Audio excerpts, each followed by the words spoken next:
C'est d'abord une initiative qui veut repositionner l'Afrique dans la production d'un savoir autonome et d'un savoir souverain.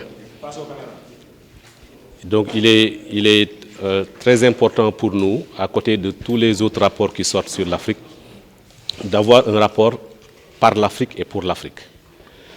Et ce rapport-ci a été élaboré sous le prisme de la souveraineté. Que signifie la souveraineté pour les Africains dans un contexte international où l'hégémonie des pays du Nord est écrasante par rapport aux pays du Sud en général, aux pays africains en particulier.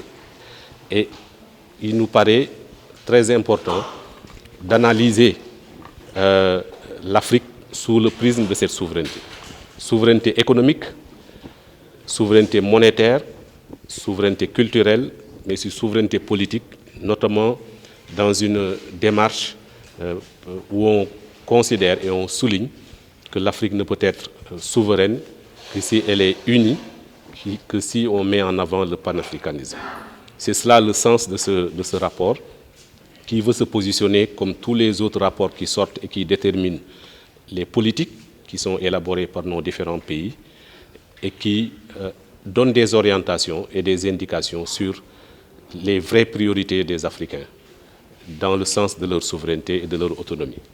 Le rapport veut également se doter les pays africains en général, le continent également, d'indicateurs nouveaux, différents de ce qu'on a élaboré au niveau international, notamment le produit intérieur brut, pour mieux mesurer ce qui est important pour les Africains. Ce qu'on ne compte pas ailleurs, mais qui est important pour nous. Donc le rapport veut se positionner sur des questions de ce type et donc cherche à véritablement influencer les politiques au niveau national, au niveau continental.